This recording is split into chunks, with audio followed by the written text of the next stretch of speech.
మేము తిరుపతి వెళ్ళాము రీసెంట్గా.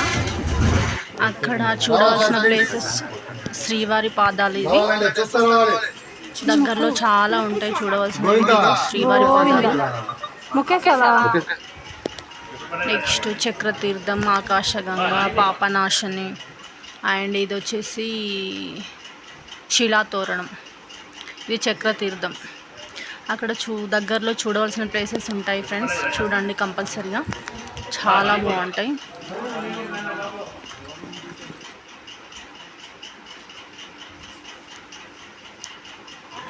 నెక్స్ట్ ఇంకా అక్కడ పార్క్, దగ్గరలో పార్కు, ఇవన్నీ చిన్న చిన్న దేవుళ్ళ విగ్రహాలు ఉంటాయి. పిల్లలు అయితే చాలా ఎంజాయ్ చేస్తారు, చాలా బాగున్నాయి. అన్ని దేవుడి విగ్రహాలు ఉన్నాయి అక్కడ. ఇదిగో మావాడు, మా పిల్లలైతే అసలు అందులోకి బయటకు రాలేదు. బట్ ఫాస్ట్గా టైం అయిపోతుందని చూసేసి వచ్చారు. ఇక్కడ నిలబడి గరుడ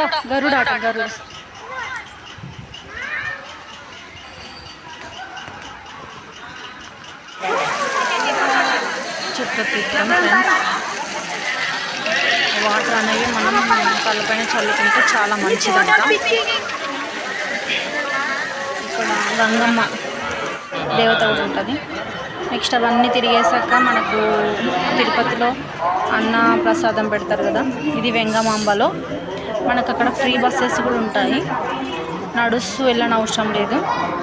ఎటు వెళ్ళాలన్నా తిరుపతి పైన తిరగడానికి ఉంటాయి. చూడండి ఎంత పెద్ద లైన్ ఉందో అసలు. అది ప్రసాదం బాగా తినాలని దేవుడిది, అంత క్యూలో ఉండి మేము తినేసాము. చాలా బాగుంది ఫ్రెండ్స్. కానీ జూన్ జూలైలో మాత్రం వెళ్ళొద్దు, చాలా సఫర్ అయినాం మేమైతే.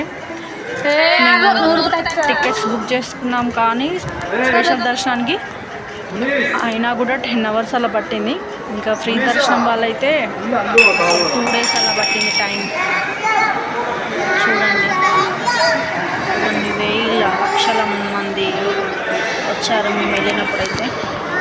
చాలా రష్ ఉంది.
చట్నీ, కర్రీ, సాంబార్ అండ్ మజ్జిగ కూడా వేస్తారు.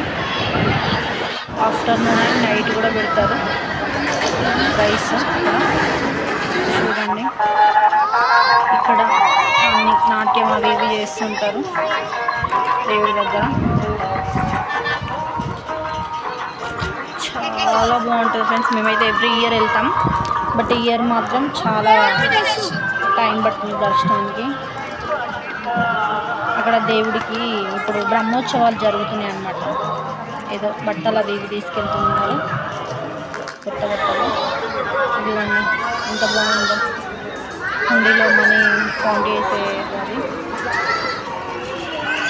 Thank you friends, bye bye.